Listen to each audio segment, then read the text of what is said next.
Auzubillahi Minashaitanirajim. Bismillahirrahmanirrahim. Dear students, hope you all are fine. Today, the topic of our discussion is Appamam topic number 7 by Padma Hajmet. Let's have a brief look, let's have a brief introduction, a brief description about the writer. Padma Hajmedi was born in Madras, India. Receives her B.A. Honours degree from the University of Delhi and M.A. from the University of Michigan. She has given readings and seminars at the MFA program at Columbia. The author, the photographer, trained in Manipuri style of classical Indian dance. The writer also writes under the name Padma Parera. She is the author of various books, various collections, Birthday, Death Day, and Other Stories in 1985 and 1992. Dr. Salam and Other Stories of India during the period of 1978. Her works has been anthologized in Mirror Work, 50 Years of Indian Writing in 1947 and 1997, edited by Salman Rushdie and Elizabeth West. She has also held a solo exhibition of photography and visual art. In this topic, which we are going to touch today, which we are going to learn, is about a man called Appamam, the most important character, the most interesting character.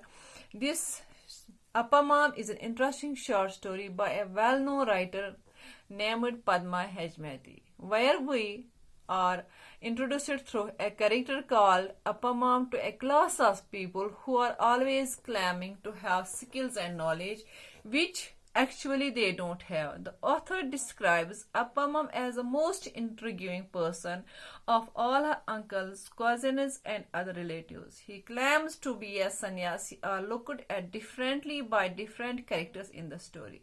Just when the author decides to accept him as a real sannyasi after all, she comes in for a big shock only 2 days later when the author's aunt's earrings are missing and also Appamam was missing from that place. Since then nothing was heard about him. Let's have a brief look about the summary. Mom means uncle in Tamil. Elders call him Appa, so to the younger generation in the family he was always Appamam. He had been called by other revealing epithets like that shameless rascal and old burned face, which are really the most insulting words in any dialect, in any language. Appamam don't bother about these insulting words. Moreover, he took as these words as titles. The writer met Appamam first time when she was along with her mother to Madras to stay with her grandparents, who lived in a big house with overflowing population of other relatives, uncles, aunts, cousins, as well as other people. The author's grandfather, the most interesting character, the most admired one in this topic, in this story, was his grandfather, who was a principal in the college. Appamam was unreliable but generous too. In this story, we read that the uncles upstate told each other that they should take care of their belongings. When the narrator accepted him as sannyasi, a shocking thing happened. 2 days later, the writer's aunt lost her earrings and Appamam disappeared that very day. He would take away things belonging to the family members, but he would give them also to the needy and the poor persons. Appamam is a source of humor in the story. He made all kinds of dishes which no one could taste or eat. He told incredible stories, or we can say unbelievable stories. But Appamam was quite different from all these characters. He was very interesting character in the story.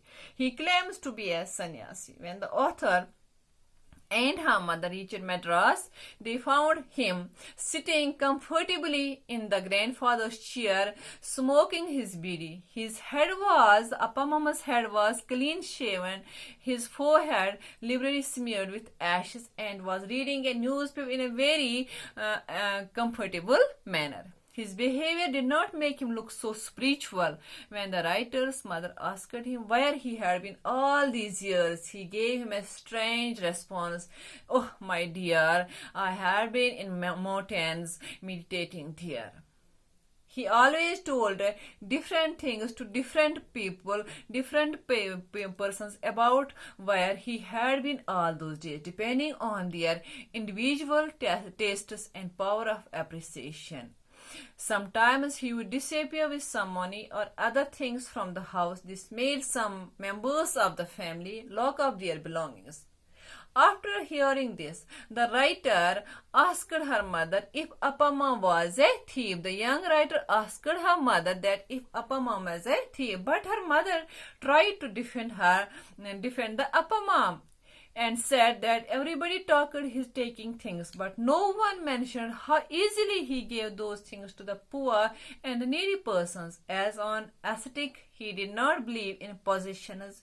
He, according to the writer, he himself had nothing according to my writer's mother, he himself had nothing beyond that saffron robe and begging bowl. On hearing this, the writer says that Appamam is really a sannyasi. He was treated with caustic comments by grandfather on his sannyasa-hood.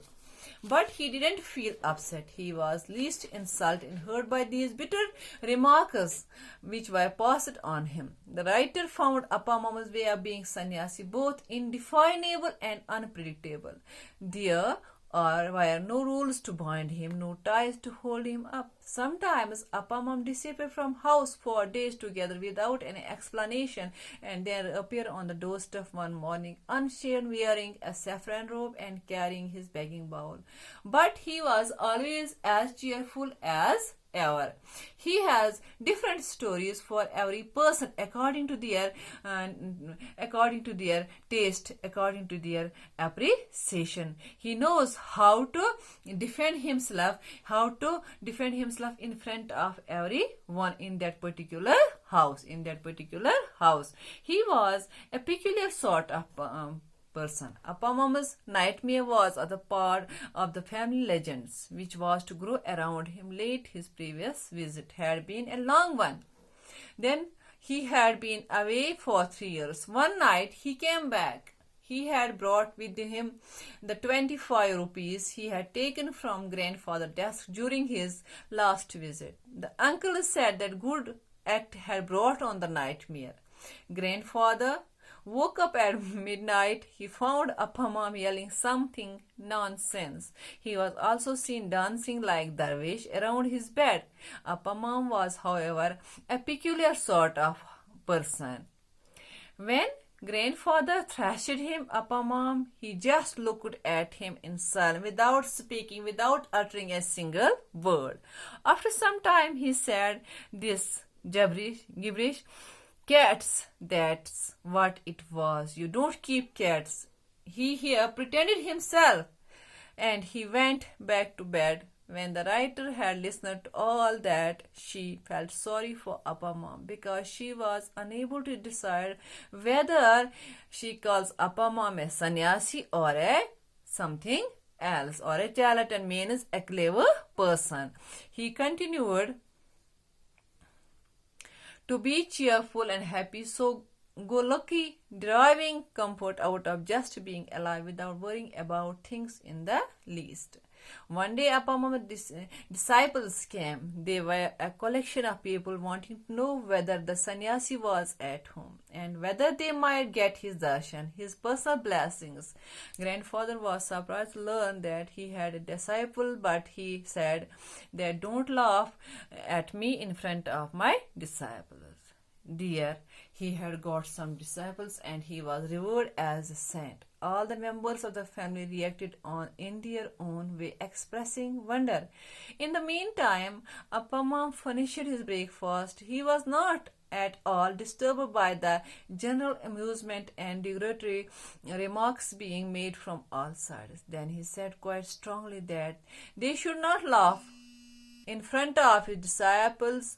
He wanted them to respect their faith his disciples had in him, because they had come a long way to seek his darshans. Among his disciples, a mother with her baby, he wanted them to respect their faith. Appamam sat cross-legged. Among them, his disciples, a mother with her baby, an older farmer, and various number of people.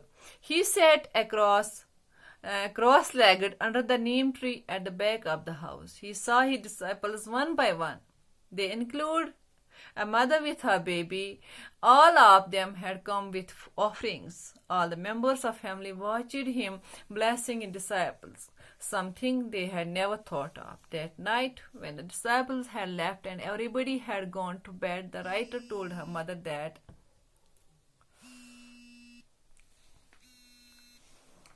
that now she decided that Appamam is really a sannyasi. Appamam really a sannyasi.